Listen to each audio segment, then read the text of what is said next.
I think we're getting into another just good. He's about to meet up with these more of these Hozoin guys for some battle. All the priests carried lances, black sleeves tucked up. They were ready for action, apparently set upon avenging the death of Agon and restoring the temple's honor. They looked grotesque, like so many demons from hell. The Ronin formed a semicircle so they could watch the show and at the same time keep Musashi from escaping. This precaution, however, proved unnecessary. For Musashi showed no signs of either running or backing down. In fact, he was walking steadily and directly toward them. Slowly, pace by pace, he advanced, looking as if he might pounce at any moment. For a moment, there was an ominous silence as both sides contemplated approaching death. Musashi's face went deadly white, and through his eyes stared the eyes of the god of vengeance, glittering with venom. He was selecting his prey.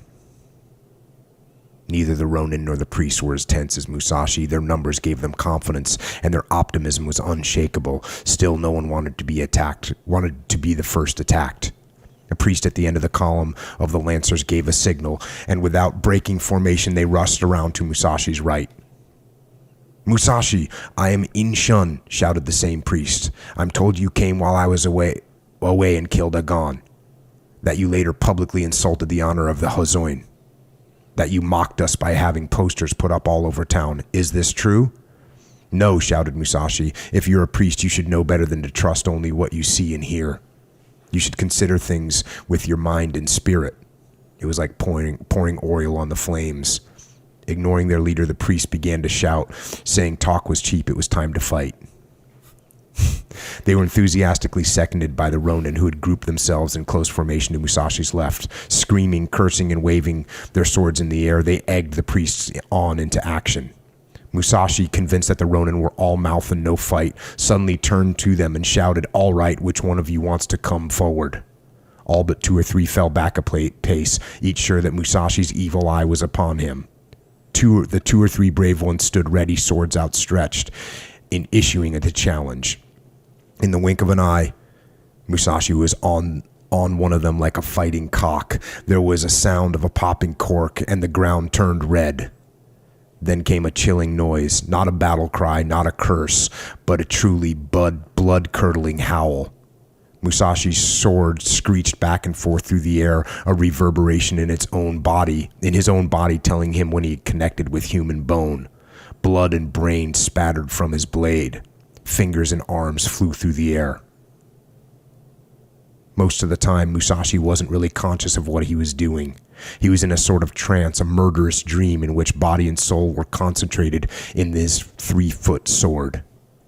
Unconsciously, his whole life experience, the knowledge his father had beaten into him, what he had learned at the Segajara, the theories he had heard at the various schools of swordsmanship, the lessons taught to him by the mountains and trees, everything came into play in the rapid movements of his body. He became a disembodied whirlwind, mowing down the herd of Ronin, who, by their stunned bewilderment, left themselves wide open to his sword. I'm trying to think of why these particular passages, but one of the things, this disembodiment, which I talk about all the time, being able to be detached from what's happening, is so important as a person, as a leader, and as in martial arts, you have to do it too. If you're getting so wrapped up around the thought of what's happening, you won't make good decisions. But this actually goes beyond it. This is like getting in the zone. This is, when you're not thinking anymore. And I always say in jiu-jitsu, if you're thinking about your next move, it's too late. The person's already doing something to you.